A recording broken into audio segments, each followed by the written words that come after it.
Nah, di siang hari ini kami menghadirkan narasumber untuk ambil bagian memberikan pengajaran kepada mahasiswa yang dikemas dalam seminar lokakarya singkat dengan durasi 1 SKS 50 menit pengajaran.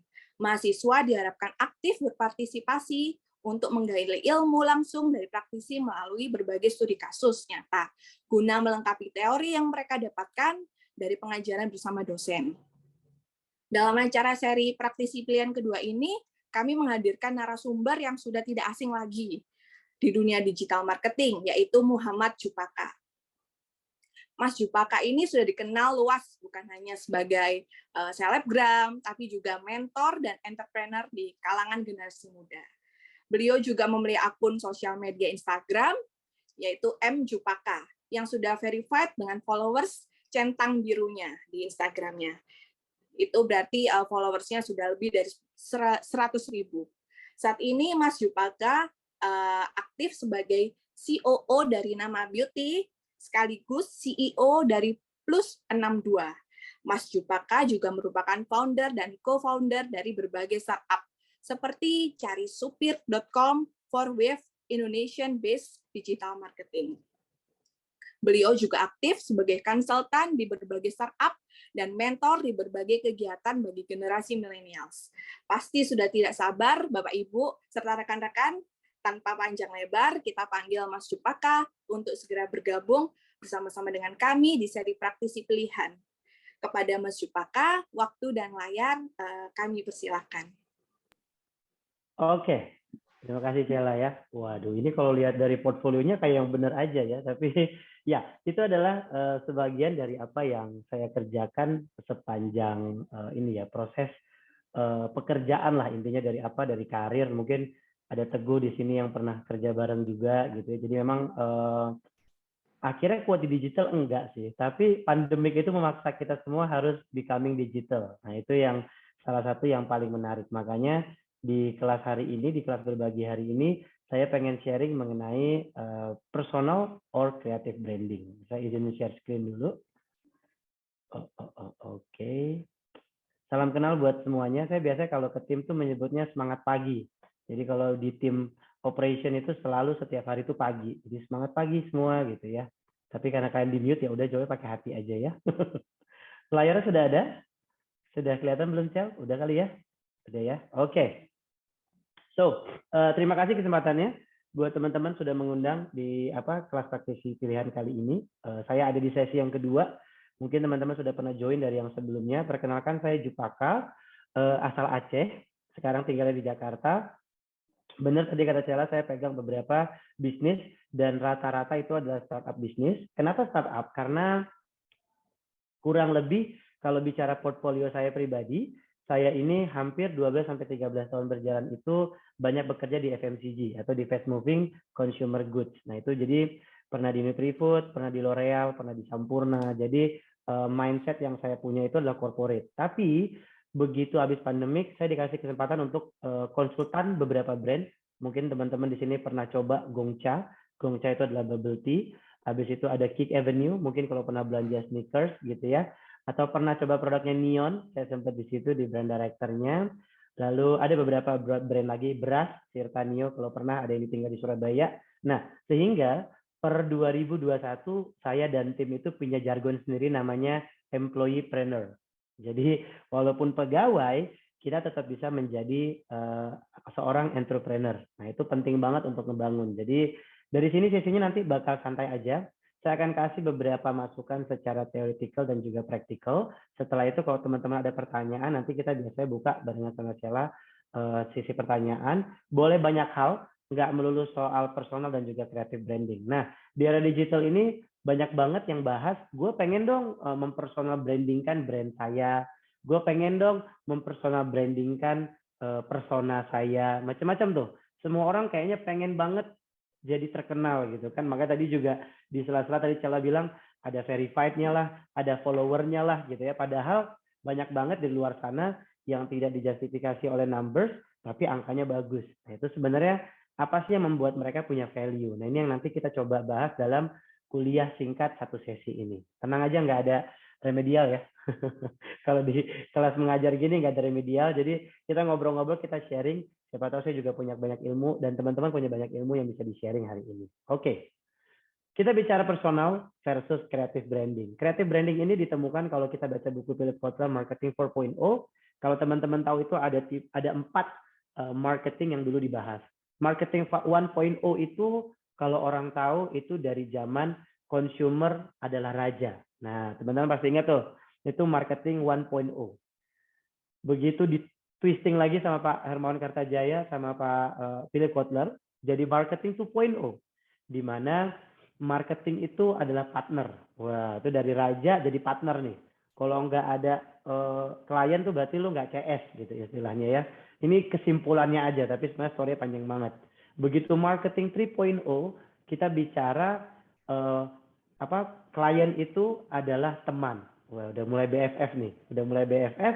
Tapi kalau kita lihat lagi di teori terakhirnya Philip Kotler, itu udah berubah lagi. Marketing 4.0 itu udah nggak bicara klien itu sebagai teman, tapi klien itu udah menjadi mitra, udah menjadi bagian dari ekosistem. Nah, itu yang kemudian memunculkan sebuah brand untuk kemudian menjadi proses branding.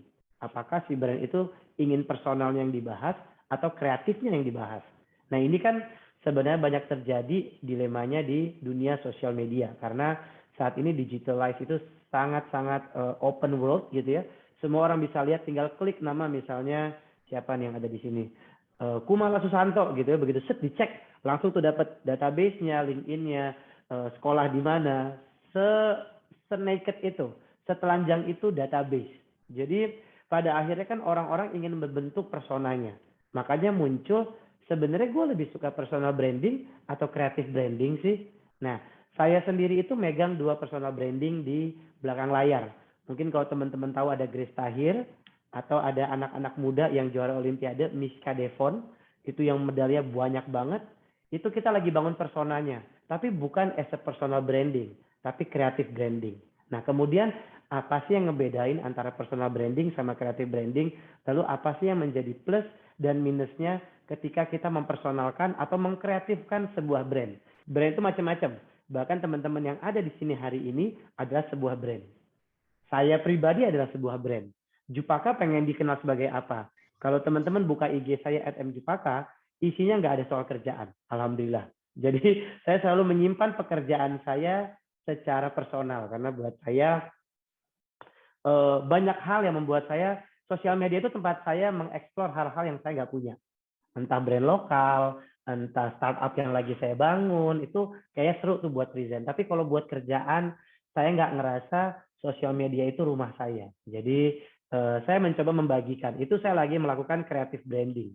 Sampai nanti teman-teman nanya, di sini kan banyak banget nih kalau gue lihat colongannya ada yang tadi itu ada M itu mahasiswa, D itu dosen. Halo Bapak Ibu, terima kasih ya sampai hari ini sudah menjadi dosen. Itu adalah saya ini Bu dari zaman SMP SMA itu sekolahnya nggak pinter-pinter amat, bahkan bisa dibilang nggak ranking ya Bu ya, sampai akhirnya di kuliah saya juga nggak pinter-pinter amat Bu, saya survive karena saya nggak mampu karena orang tua saya nggak mampu, jadi saya nyari beasiswa, kebetulan keterima, jadi mau nggak mau belajar. Tapi kalau nggak ada dosen nggak akan ada Jupaka-Jupaka yang hari ini sih Bu. Jadi terima kasih sudah menjadi dosen dan terima kasih sudah mau mendengar ilmu-ilmu baru Bu, karena memang Bapak Ibu dunia sangat berubah Bu. Sama Bapak saya sendiri yang tadinya sangat offline harus pindah ke online, yang tadinya sangat online harus mulai menggeser ke digital life, harus mulai transformasi data, saya udah harus belajar big data gitu. Jadi ya terima kasih sudah mendengar sih. Jadi ada mahasiswa, ada praktisi, udah praktisi sih saya justru harus banyak belajar sih sama Bapak Ibu nih, karena banyak banget hal yang saya nggak dapat di kuliah. Kuliah itu teori, ngebangun skema atau sistem. Begitu kita masuk ke dunia kerja, itu cuma soal how you survive the business. Itu endingnya akan begitu tuh. Jadi seru banget bisa sharing hari ini. Lalu ada lainnya, saya pribadi juga lainnya karena saya juga bingung. Saya pegawai iya, ya, entrepreneur juga iya. Oke, personal branding. Kalau kita bicara secara teori, personal branding itu adalah sebuah proses membentuk brand identity dari seseorang atau perusahaan. Nah, kita pengen ngarahin personal branding kita kayak gimana? Oh, Arif Muhammad itu pengen brandingnya dilihat sebagai orang yang sangat kreatif, dengan cara yang menarik. Ada komedinya. Nah, itu adalah Arif Muhammad. Lalu kalau kita bicara Grace Tahir. Grace Tahir ini sekarang jargonnya banyak dibentuk anaknya triliuner gitu kan. Orang yang direktur utama dari sebuah rumah sakit gitu ya, dan dia ingin dilihat sebagai gue tuh bukan cuma seorang direktur rumah sakit, tapi gue juga suka exploring Indonesia. So, itu personal branding yang ingin dibentuk oleh Grace Tahir. Personal branding itu adalah apa yang pengen orang lain lihat mengenai teman-teman. Saya pengen dilihat sebagai apa sih? Saya kalau di sosial media bukan dilihat sebagai employeepreneur. Nggak banyak yang lihat itu. Justru saya pengen dilihat sebagai orang yang menikmati atau menyukai brand-brand lokal. Makanya kalau lihat di postingan saya, pasti 60% itu brand lokal. Itu saya beli sendiri by the way ya. Habis itu mulai di-endorse.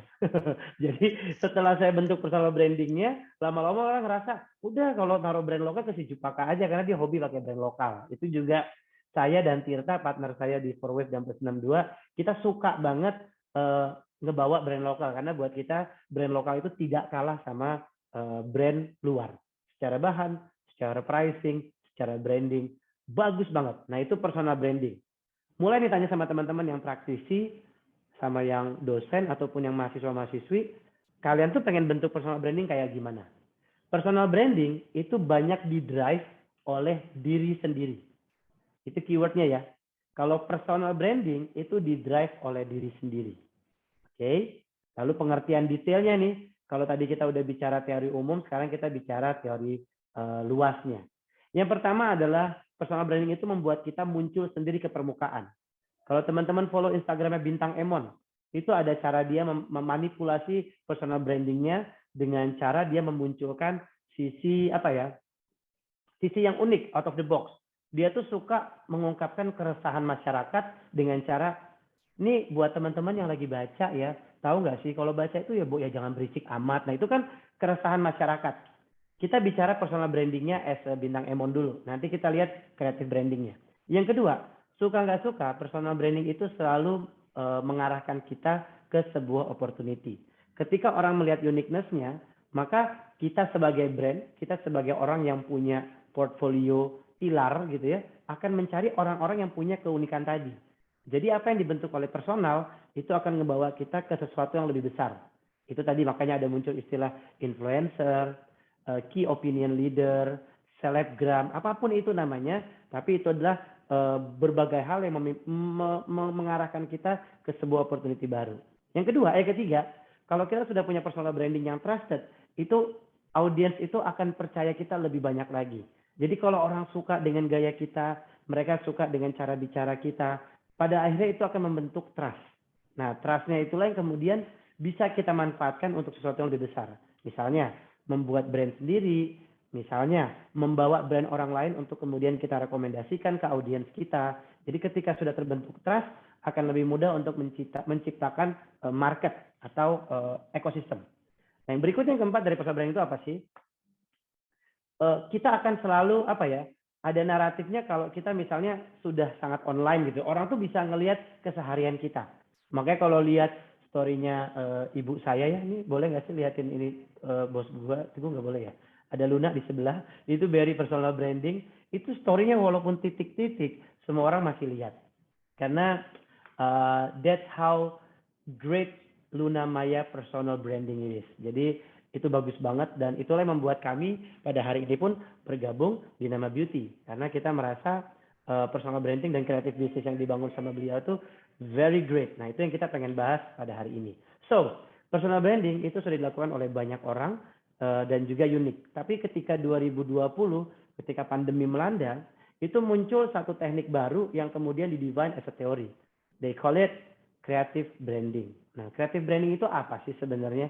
Creative branding itu sebenarnya bagaimana sebuah brand, orang, atau organisasi itu menempatkan dirinya lebih unik di matanya konsumen. Lebih relate bahasanya, lebih aing banget gitu kalau bahasa Sunda kasar ya. Lebih gue banget gitu ya kalau bahasa Jakarta ya. Jadi lebih luas gitu ya, lebih kita banget, lebih relate to the market. Jadi muncullah algoritma baru di sebuah platform sosial media namanya TikTok. TikTok itu yang paling tinggi kira-kira ada yang tahu nggak sih? Apa? yang paling nomor satu dinikmati oleh para followernya TikTok? Ada yang tahu nggak sih? Boleh di chat mungkin atau boleh dijawab. Gue penasaran. Ada yang tahu nggak sih kategori paling banyak dinikmatin di TikTok? Ini adalah sebuah kreatif platform. Boleh di chat loh. Atau kalau mau angkat tangan juga boleh. Gue yakin di sini banyak Gen Z yang suka banget bermain TikTok. Saya sendiri terpaksa bermain TikTok. Itu another algoritma, seru banget. Ada yang mau coba jawab? Nggak ada, Cius ini. Lagi pada diem. Coba gue tanya sama moderator dulu. Cela, kamu main TikTok kan, Neng?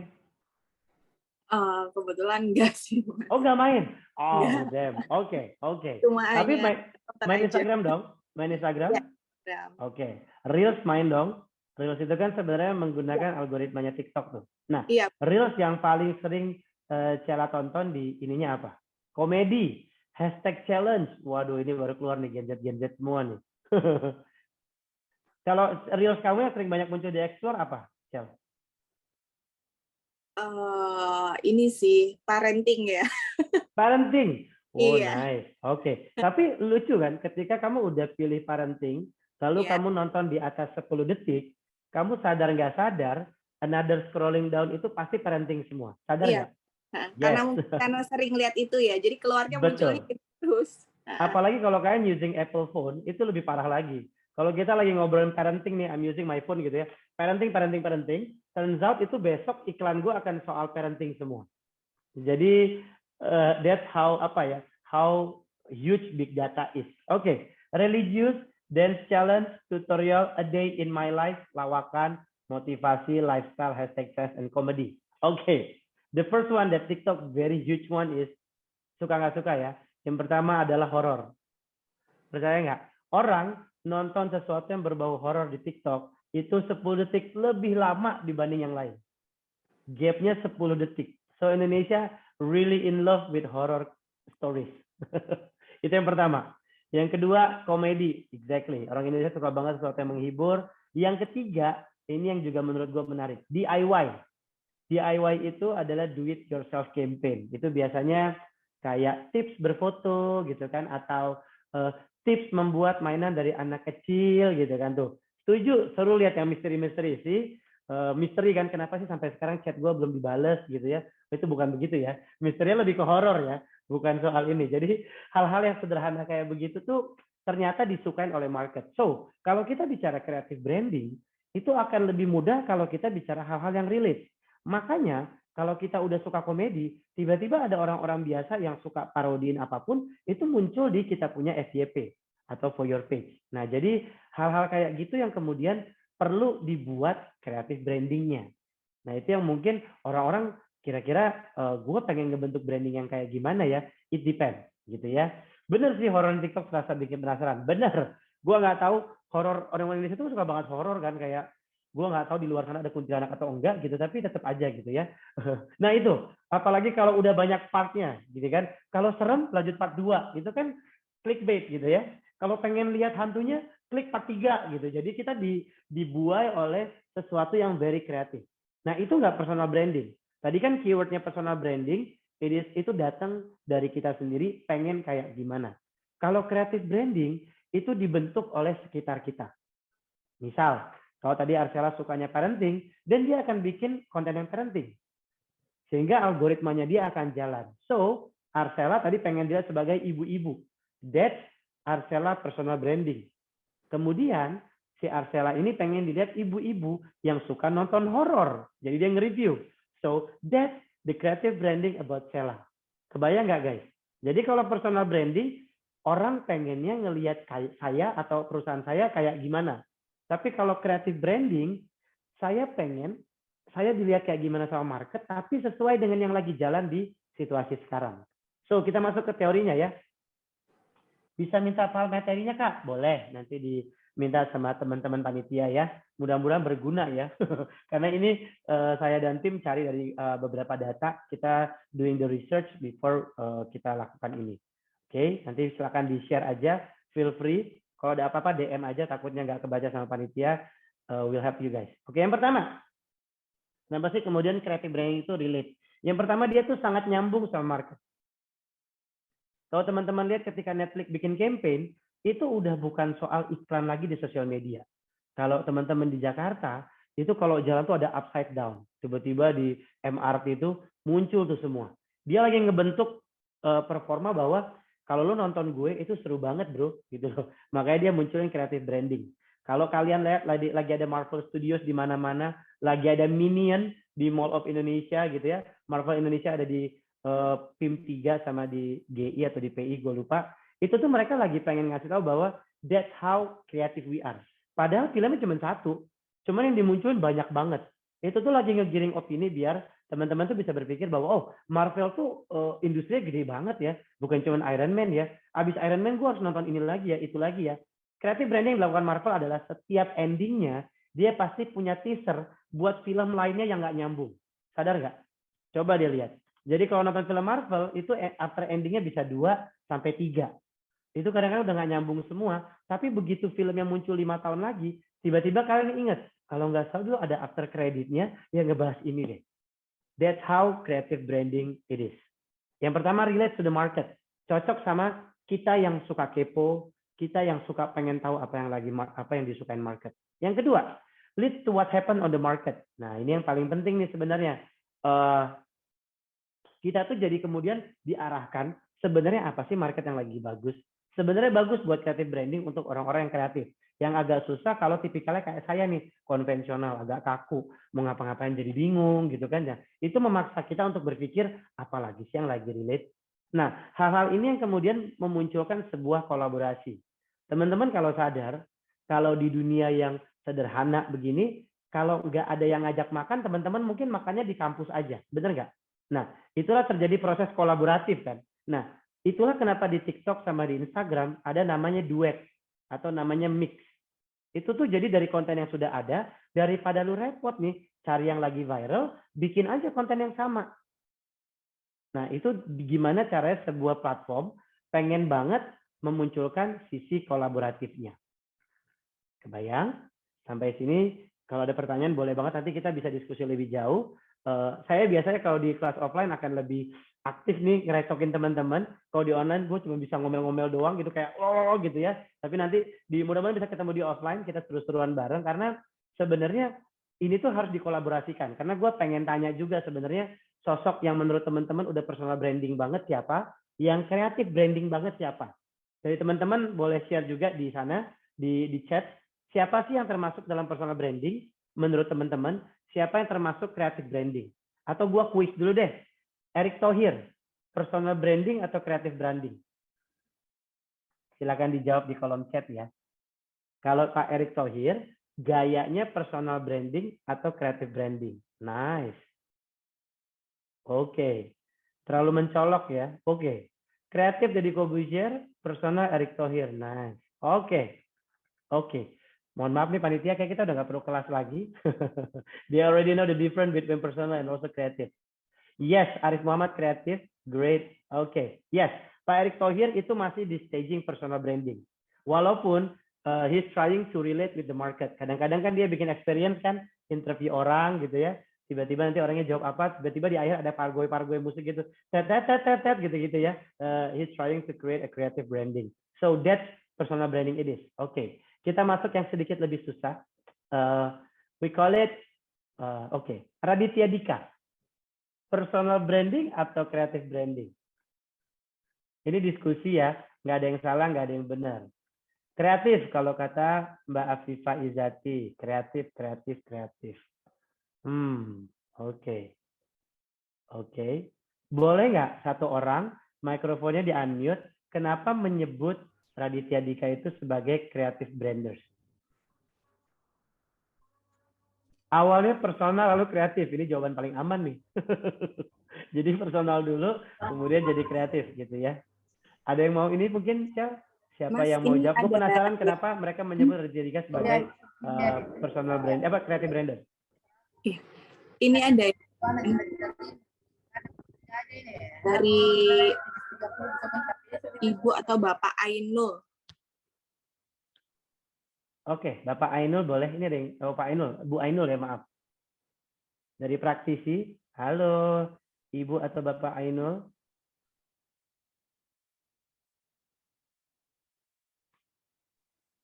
atau Afifa, angkat tangan tuh boleh. Kita diskusi ya guys, ini nggak ada yang salah, nggak ada yang benar. Makasih Kak kesempatannya.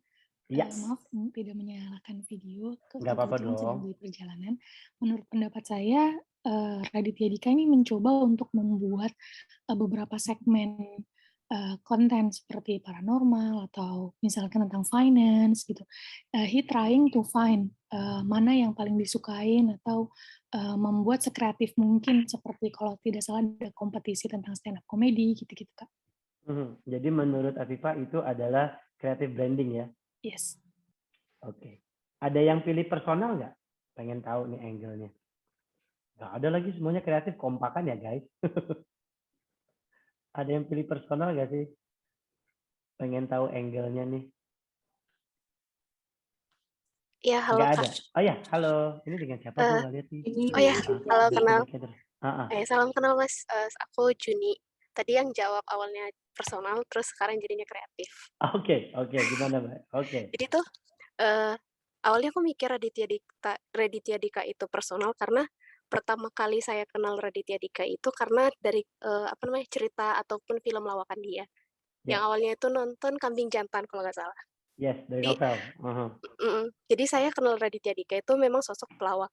Terus sekarang benar kayak yang disampaikan sama Mbak sebelumnya itu, kemudian beralih ke konten horor juga sama financial. Jadi aku pikir, wah ternyata Raditya Dika bisa menyesuaikan dari yang kemarin lawakan ataupun komedi, bisa menyesuaikan ke apa yang terjadi sekarang, yang lagi rame diperbincangkan gitu.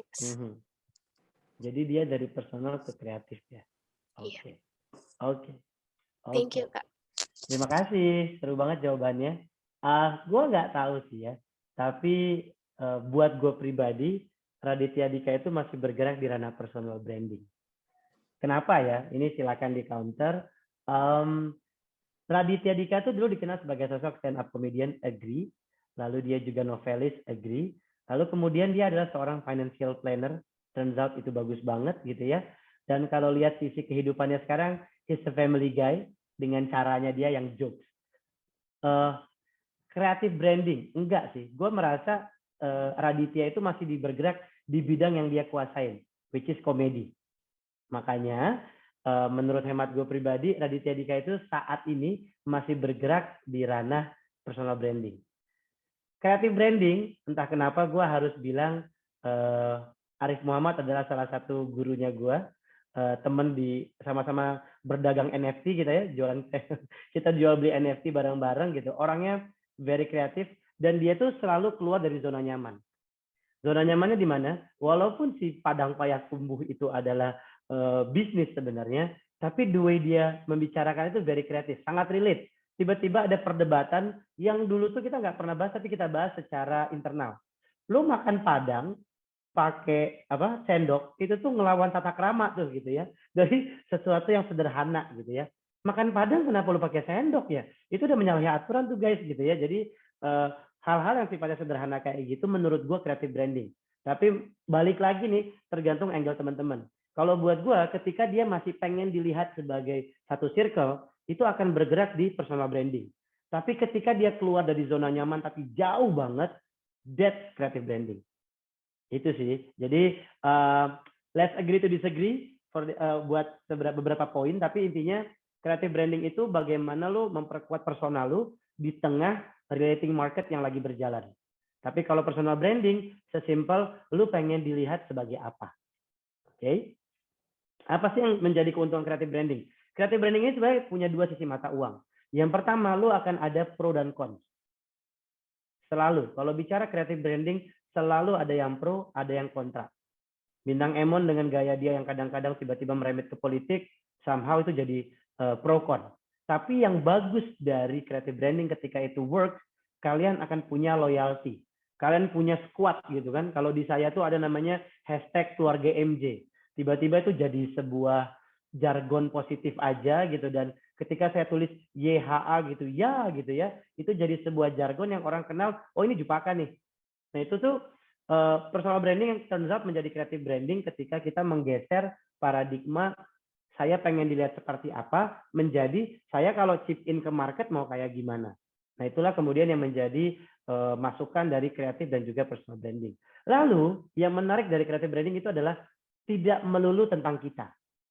Creative branding itu soal kita gimana kita bisa masuk ke setiap gelas dengan model-model yang berbeda-beda. Ya tadi yang saya bilang, kalau Arif Muhammad tadi kenapa masih masuk creative branding? Karena dia tiba-tiba jualan nasi Padang, tiba-tiba dia jualan tiket pesawat gitu ya, tiba-tiba dia apa gitu. Raditya Dika, walaupun dia berpindah-pindah model, tapi satu benang merahnya, komedi. Which is dia masih tetap pengen dilihat sebagai komedian.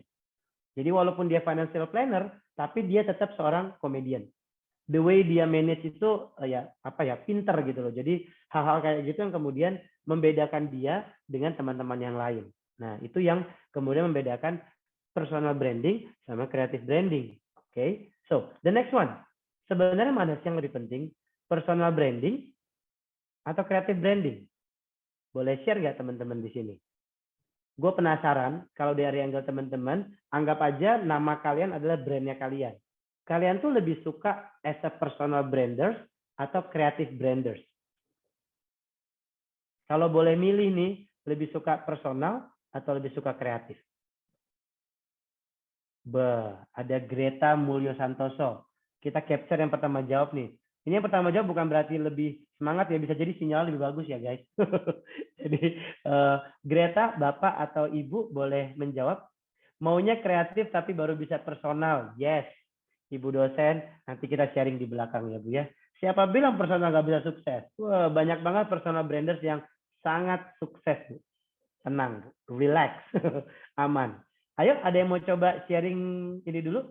Kenapa teman-teman memilih kreatif? Aku pilih satu ya. Dari kreatif ada Mbak atau Mas Greta. Kalau dari personal ada Lydia Alfionika. Dari Greta dulu kali ya. Penasaran nih gue, kenapa lo memilih kreatif? Halo Mas Jupaka, selamat siang. Dan Siang. semua.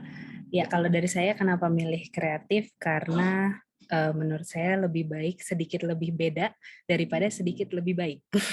Oh, jadi kalau kita berbeda Okay. dari yang lain, orang akan notice kita lebih cepat gitu dibandingkan ketika kita hanya sedikit lebih baik dari orang lain gitu.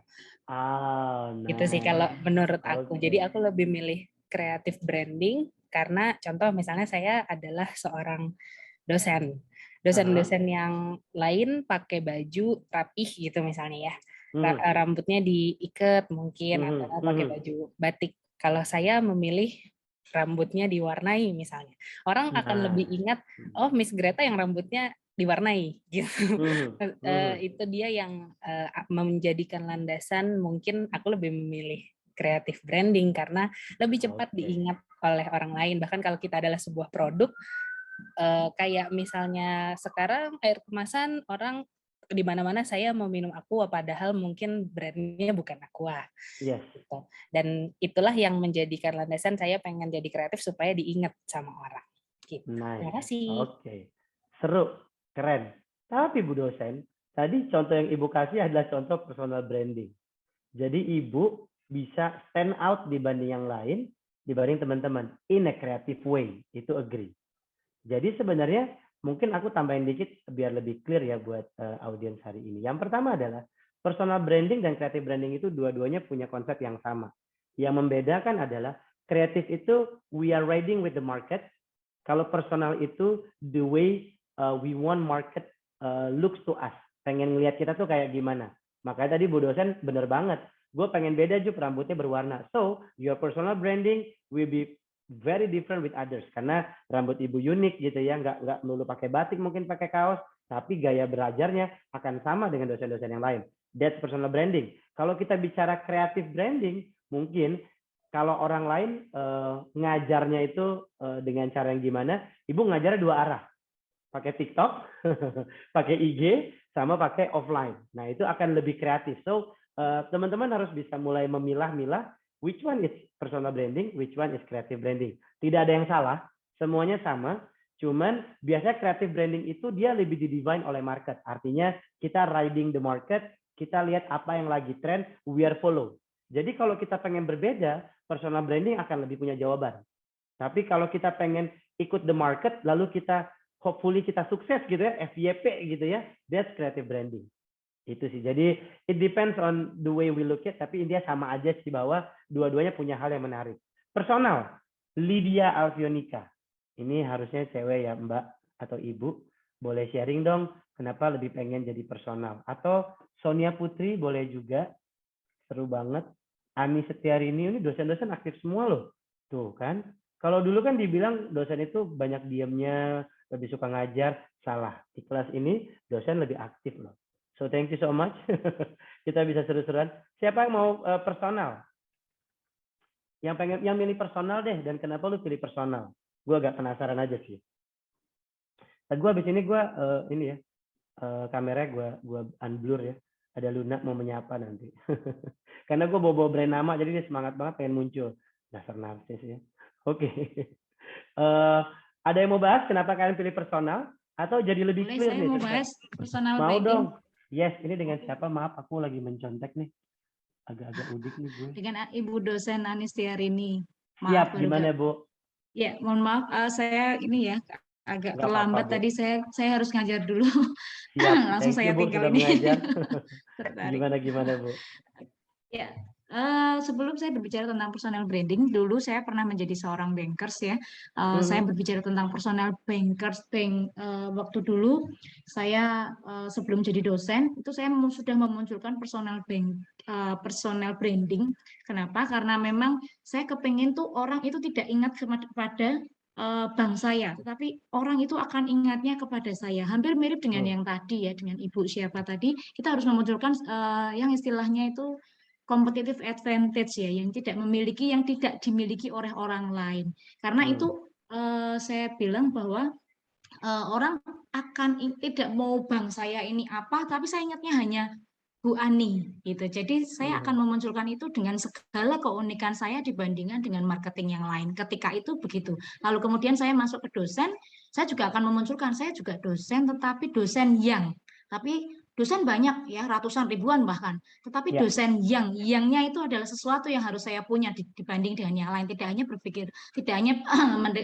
berbicara mengenai performa, tetapi juga di gaya mengajar, gaya berbicara, bahkan mungkin gaya saya di dalam memberikan tugas. Itu sih.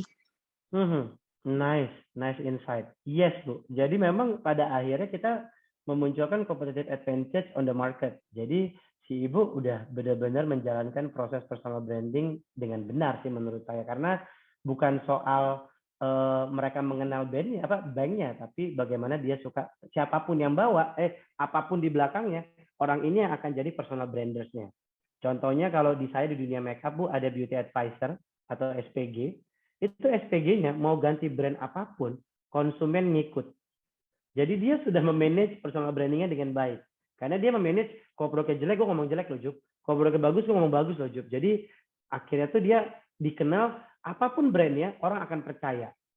Nice discussion, Bu. Thank you so much for the sharing. Jadi bukan soal personal brand itu creative branding sih, enggak. Tapi soal lo pengen dilihatnya sebagai apa dan bagaimana. Oke, kita langsung masuk lagi ke teori kita lagi.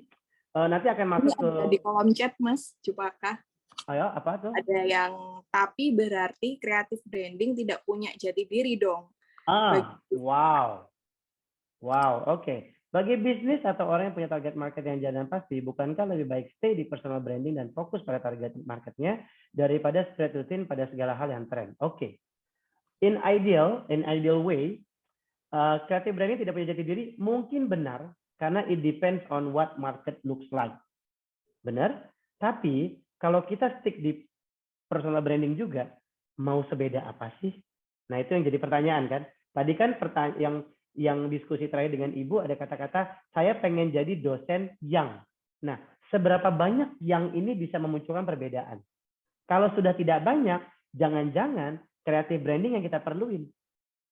Oh, ternyata marketnya dosen lagi suka dosen yang kalau ngajarin sambil nyanyi. Ya udah, ikutin aja. So, gue nggak harus jadi beda. Ternyata marketnya lagi suka ke sini. Oh, ternyata jadi dosen yang keren itu yang kalau kemana-mana pakai setelan yang sporty. Jadi kadang-kadang tidak perlu mencari dosen yang, tapi bisa mengikuti market yang lagi bagus. Jadi nggak ada yang salah sih. Ini siapa? Mas Yohanes Retanubun. Jadi nggak ada masalah personal atau kreatif. Jadi untuk orang-orang yang menurutku mau main aman, creative branding itu akan lebih mudah buat dia jalankan. Karena dia cukup melihat marketnya, dia pelajari, dia emphasize, dia ikuti terus sampai dia dapat yang paling benar. Tapi kalau cukup kreatif, harusnya personal branding menjadi pilihan yang positif. Itu sih. Kadang-kadang kan agak cukup seru ya kalau kita bicara ini ya. Mas Jupak, oke. Nanti kita akan ngobrol lagi ya, nanti lebih seru lagi ya. Tapi gue boleh masuk ke teori dulu, nanti kita akan bahas lebih detail. Thank you Sheila tadi pertanyaannya. Apa sih perbedaannya antara keduanya? Sebenarnya cuma satu bahasanya. Jawabannya adalah angle, sudut pandang. Teman-teman lebih suka dipandang dalam bentuk teman-teman bentuk, atau teman-teman pengen dari market kita ikutin cara mainnya. Jadi membedakan antara personal dan kreatif itu adalah the way we sees it. Gimana kita ngelihat antara angle satu dengan angle yang lain. Kalau suka personal branding, berarti angle yang kalian cari adalah oke, gua pengen hari ini brand gua dilihat seperti, gua pengen Jupaka ini disukai oleh ibu-ibu dengan segmentasi C+ sampai dengan B+, usia kerjanya 22 sampai 35 yang hobinya nonton film komedi. Itu adalah personal branding. Oke. Nah, kalau udah berikutnya, kalau kita bicara creative branding, kebalikannya. Gua akan ikutan ways-nya, misalnya yang lagi tren Arif Muhammad itu ikoi-ikoi. So gue lagi ngikutin gaya ikoi-ikoi, sehingga orang-orang yang tadi sudah terbiasa dengan personal branding yang ikoi-ikoi, dia tinggal follow the market. Wah, Jupaka tiba-tiba ikoi-ikoi, ikutan deh. Itu cara paling cepat. Jadi tergantung angle-nya. Kalian mau follow the market atau creating the market. If you would like to create the market, go with the personal branding. If you would, kalau lu lebih suka ngegedein market yang udah ada, then go with the creative branding. Itu mudah-mudahan bahasanya lebih gampang. Oke. Nanti kita bicara teknis. Kita masuk ke case study-nya. So, ini waktu dikasih pilar diskusi ini sama Teguh, gue agak bingung nih, kira-kira gimana ya ngebedainnya, karena akhirnya gue dapet teorinya beberapa. Nah, di Nama Beauty sendiri, kalau teman-teman tahu, nama ini sudah berdiri hampir 2 tahun 10 bulan, di mana awalnya itu yang muncul adalah Luna Mayanya. Based on research, Nama Beauty itu adalah Luna Maya. Begitu saya masuk, saya otak-atik semuanya, kita ganti dari personal ke creative branding. Jadi kita recreate creative branding dari beauty brandnya Luna Maya menjadi brand-brand yang disukai selebritis. So kalau teman-teman lihat di sini ada gambar Luna Maya, di kanannya kita udah tidak pernah menggunakan Luna Maya sebagai main asetnya Nama Beauty. Kita lagi menghilangkan personanya menjadi creative branding. Kita follow the market using model, kita pakai model, the market pakai artis yang lagi tren, kita pakai artis yang lagi tren. Untuk menghilangkan sisi bahwa Nama Beauty itu punya Luna Maya banget. Iya sih, sumpah kagak salah, itu punya Luna Maya. Cuman kita lagi ngegeser aja dari personal to creative brand. Oke. Kita masuk ke teknisnya. Kenapa sih kemudian penting banget buat rejuvenating brand? Yang pertama, kita itu pengen bikin brand yang sustain. Saya pengen nama Jupaka ini kalau orang ngobrol, oh Jupaka waktu itu ngisi ini ya, praktisi mengajar ya gitu ya. Atau yang mana nih? Nah, pengen banget dikenal secara long term. Nah, itulah kenapa kita pengen relate sama the market dan juga ngebuka peluang-peluang baru di market untuk kalau Luna Maya followernya ya itu-itu aja. Mungkin orang-orang yang pernah nonton filmnya beliau, orang-orang yang pernah ngikutin iklannya beliau. Tapi kan kalau kita pengen punya perusahaan, pengen dibeli oleh semua aspek masyarakat yang sesuai dengan segmentasi brand kita. Makanya brand rejuvenating itu dilakukan oleh beberapa perusahaan untuk stay relate on the market dan juga capture atau menangkap beberapa peluang baru di online maupun offline market. Itu penting banget. Kalau kita bicara data, kemudian apa sih yang merubah dari personal branding menjadi creative branding? Ini datanya real. Saya nggak bisa kasih value, tapi this one is real. Di awal 2020-2021, 150.000 followernya Nama atau Luna Maya sih menurut gue, dengan total 18 SKU, dan kita berjualan 1.000 pieces per bulan. Kalian tahu sekarang berapa? Dengan kita merubah recreating from personal branding to creative branding, ini numbersnya. Follower kita tumbuh 25.000, di mana walaupun cuma 25.000, tapi semuanya beauty enthusiast. Kalau tadi 105.000, bisa jadi 100.000-nya itu Luna Maya fan. Beda ya, 25.000 itu beauty enthusiast, 105.000 itu Luna Maya fan.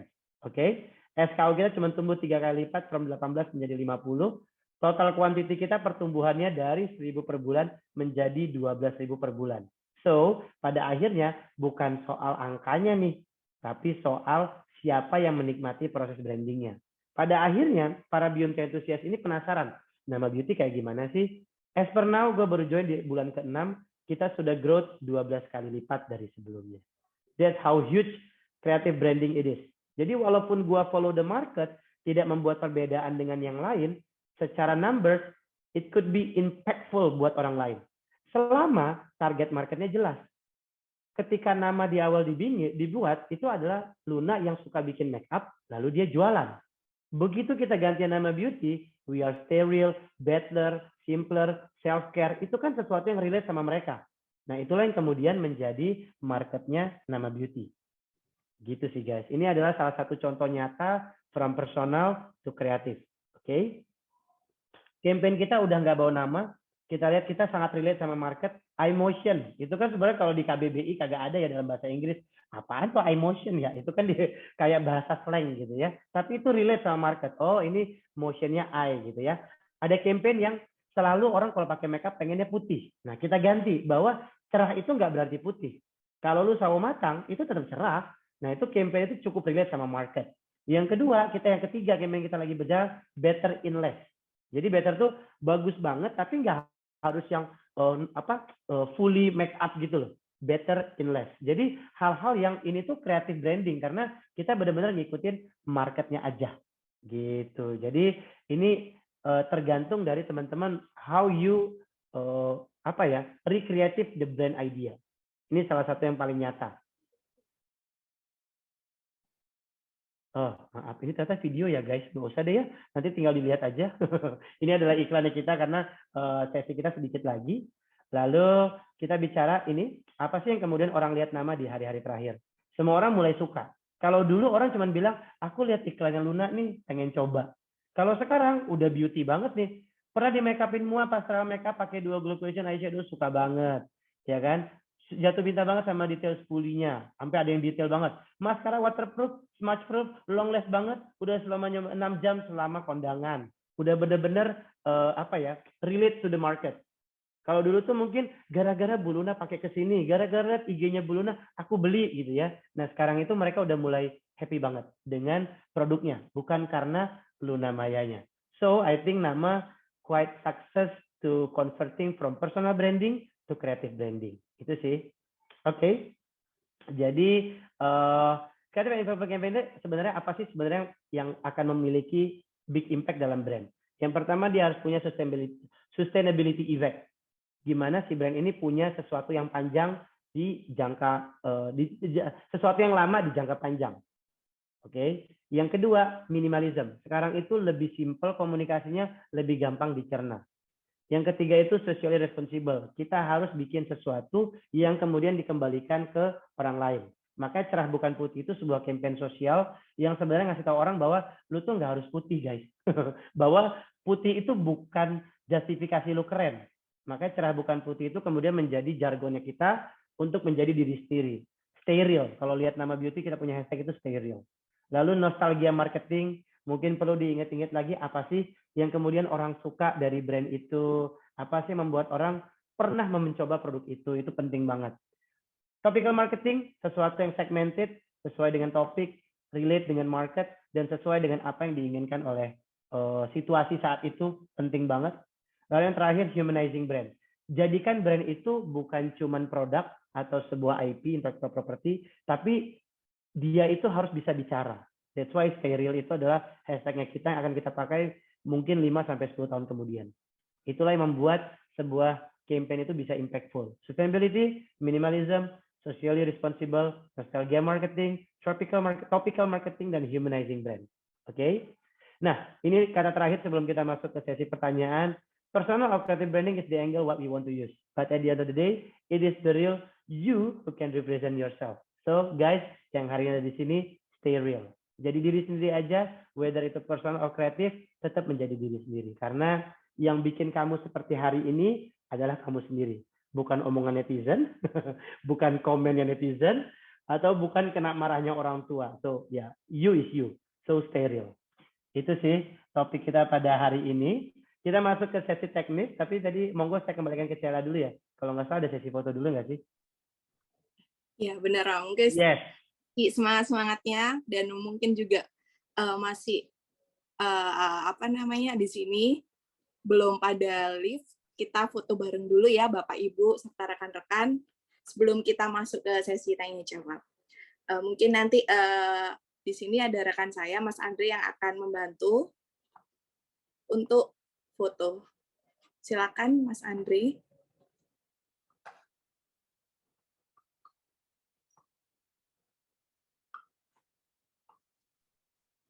Oke, baik rekan-rekan semuanya, mohon untuk bisa mengaktifkan dulu kameranya. Kita akan foto sebentar.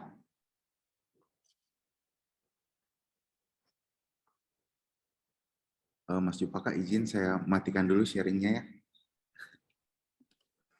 Oke, baik. Ya. Oke, slide pertama, 1, 2, 3. Oke, kemudian yang berikutnya, 1, 2, 3. Oke, slide berikutnya. Oke, yang terakhir. Oke, baik.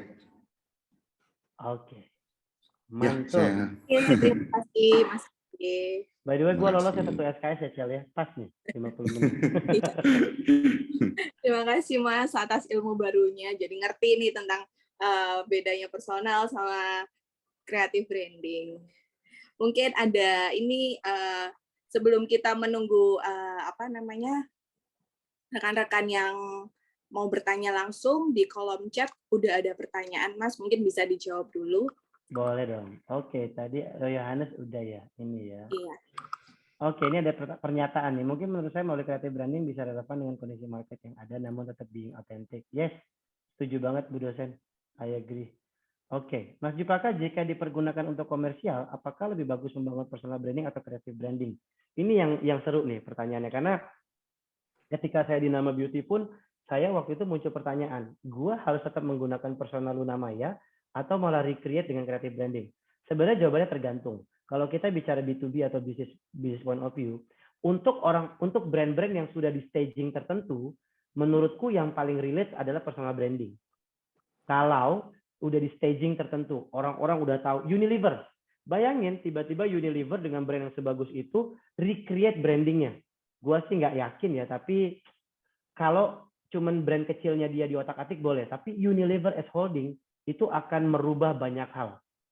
Jadi saya akan prefer kalau untuk brand-brand besar seperti Unilever, Wings, Johnson & Johnson, kalau teman-teman lihat, dia akan tetap stay di brandingan yang mereka mau. Sustainability, apapun yang lebih panjang. Nah, itu akan lebih relate. Tapi kalau untuk brand-brand baru, ya sedikit playful, relate to the market, boleh banget sih. Karena kita nggak pernah tahu ya apa yang paling bagus juga untuk market saat ini. Jadi, let's playing around with the branding sih, gue nggak masalah. Cuman untuk brand yang stagingnya udah tinggi, gue pribadi nggak suggest untuk recreating dengan personal branding karena agak terlalu riskan menurut gue pribadi ya. Oke, ini ada dari Mbak Siti Anissa. Sebulan 2 bulan ini saya sedang aktif membuat konten edukasi hukum berupa reels video singkat di Instagram dan TikTok. Dan permasalahan hukum yang saya bahas juga menurut saya sangat relate dengan kehidupan sehari-hari mengenai hukum keluarga seperti perceraian, hak asis, oke. Teman saya lebih dulu membuat edukasi hukum di TikTok yang followersnya lumayan banyak, 200.000. Ada sedikit gerakan joget-jogetnya, sementara saya tipe perempuan yang rada tomboy, yang dulu terkenal sebagai aktivis kampus. Pertanyaan saya, apakah saya sebaiknya tetap menjadi diri sendiri untuk membuat konten dengan gaya sendiri, atau harus ikut tren TikTok yang sedikit banyak ada joget-jogetnya? Oke. Ini dengan Ibu Siti Anissa. Opini saya pribadi, saya itu tidak suka creative branding sebenarnya ya. Jadi stay as it is aja. Cuman ada namanya growth hack, Bu Anissa. Jadi growth hacknya adalah walaupun kontenmu nggak pakai joget-joget, di ads aja Bu Siti. Jadi reach-nya lebih gede dari yang followernya udah banyak. Jadi salah satu kita kan kalau praktisi kan pasti ada modal ya. Nah modalnya dipakai buat nge-ads. Reach-nya dinaikin, ke segmentasinya dibantu ya Mbak Siti. Karena yang joget-joget mungkin orang nonton karena nunggu joget-jogetnya. Kalau ini kan soal edukasi ya, saya nggak merasa harus joget-joget untuk menjawab itu. Jadi lebih penting sisi edukasi, tapi di ads ke certain market. Jadi let's say yang butuh masalah hak asuh waris itu mungkin di angka 27 sampai dengan 40 tahun, wanita dan perempuan dengan usia kerjanya ya kalau bisa dia sudah berpenghasilan. Jadi mereka lebih awam, lebih melek mengenai edukasi itu. Nah, jadi boleh juga tuh growth hack-nya kita iklanin di beberapa titik biar lebih relate sama market. Jadi nggak perlu jadi orang lain sih Bu, kalau dipaksain juga ntar aneh ya. Nanti joget-joget ternyata kagak naik juga, yang ada depresi nih. Udah gue capek-capek joget kagak ngaruh juga kan gitu. Misalnya, jadi banyak banget cara lain yang bisa membuat personal branding itu tetap strong. Bisa di ads, bisa dimulai dengan tren-tren Google Ads atau Facebook Ads, itu boleh banget YouTube Ads. Kembangin dari situ aja. Selama Ibu yakin kontennya unik dan bagus, orang akan follow cepat atau lambat. Syukur-syukur viral atau lo paid promote kemana gitu ya, boleh banget. Jadi boleh banget untuk menjadi diri sendiri tanpa merubah gitu. Lalu ada pertanyaan lagi, Kak, berarti kita harus peka terhadap apa yang market inginkan ya kalau mau creative branding. Kalau mau creative branding kita wajib banget peka sama market biar lebih gampang masuk kemana-mana. Itu harus banget. Tapi kalau personal branding nggak usah. Nanti udah personal brandingnya begitu, ya udah cara kedua kita ini aja langsung adsin aja, langsung bagi ke beberapa konten yang relate sama personanya kita. Oke, ini waktu kita udah habis, tapi terakhir nih ya, karena saya sudah dapat kisi-kisi dari PA saya ya, ada interview ya, bentar. Sebagai maba angkatan 2022, saya ingin memiliki pembeda atau ciri khas dari mahasiswa lain. Namun, untuk bisa terhubung lebih luas dengan teman-teman di sana, mungkin saya harus mengikuti tren terkini. Jadi, pilihan terbaik ada di mana? Pilihan terbaik ada di Noval sebenarnya. Menurut gua, menjadi beda itu seru. Tapi, untuk ngikutin, gini, mengikuti market yang ada tuh juga nggak harus di sekitar kita, Val. Bisa jadi market yang kamu ikutin itu di luar komunitasnya kamu. Jadi itu kayak sesuatu yang baru, orang lain belum pernah cobain. Ini seru juga nih, di US atau di Singapura, kamu lihat lagi ada tren baru, itu yang diikutin. Nggak melulu soal ada teman kamu yang follower 200.000, kamu ikutin dia. Ya itu mah follower ya, namanya bukan creative branding, guys. Jadi yang paling penting adalah menjadi diri sendiri, tapi tetap relate sama market. Itu sih. Kalau dari gua, jadi jangan takut untuk ini ya, jangan takut untuk berubah, gitu. Udah sih kalau dari aku guys. Kalau ada pertanyaan lagi mungkin bisa nanti aku coba bantu jawab deh. Kak, berapa waktu lama yang dibutuhkan untuk membangun sebuah personal branding? Jujur ya, saya aja baru lumayan terkenal itu 2 tahun 3 tahun terakhir ya Gus ya. Gue ya, bener gak sih gue? Dulu kayak gue biasa-biasa aja, pekerja aja, membangunnya tuh dari 2015. Kemudian sekarang ya udah jalan aja sih. Jadi butuh waktunya masing-masing punya jalur sukses. Kalau lagi nggak sengaja viral, mungkin 2 bulan. Kalau lagi viral, ya mungkin langsung. Jadi nggak ada isu sih. Gitu. Bentar, aku panggil Luna boleh ya? Dia pengen pamit juga nih kan.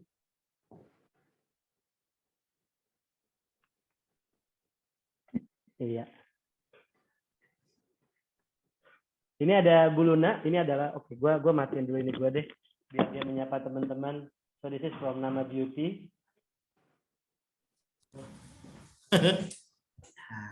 Tapi berarti gue matiin dulu ini ya. Agak udik deh gue. Ini kelas. Kok gue bego sih Bu? Bentar ya guys, gue agak udik nih. Yes, ini dia Luna. Halo. Nah itu dia suaranya. Inilah Luna yang gue bilang dari personal branding to creative branding, businessman yang mengerjakan banyak sekali bisnis. Satu dong, Nama Beauty doang ya. Halo, ini teman-teman dari mahasiswa dan juga dari praktisi. Halo, sukses. Terima kasih. Itu dia tadi. Oke, thank you Bu, sukses. I love you. Itu dia Bu Luna ya, orangnya very humble, banyak banget kerjaannya. Jadi ya udah ya. Itu sih, tapi thank you so much guys. Kalau ada kurang-kurang boleh banget japri kali atau gimana Bu? You let me know lah. Acel, waktu dan tempat saya persilakan. Terima kasih. Ada iklan dikit. Atas ilmu yang luar biasa. Atas waktunya juga yang sudah disempatkan. Dan terima kasih juga Bapak Ibu serta rekan-rekan sampai saat ini yang masih antusias. Sebelum kita selesai, mohon bantuannya Bapak, Ibu, dan rekan-rekan untuk mengisi umpan balik, form umpan balik yang sudah kami siapkan yang ada di layar. Bisa Bapak, Ibu, rekan-rekan isi, itu juga penilaian buat kami untuk penilaian agar kontribusi kami lebih baik untuk selanjutnya ya Bapak Ibu, mohon bisa diisi umpan balik yang ada tertera di layar QR code-nya.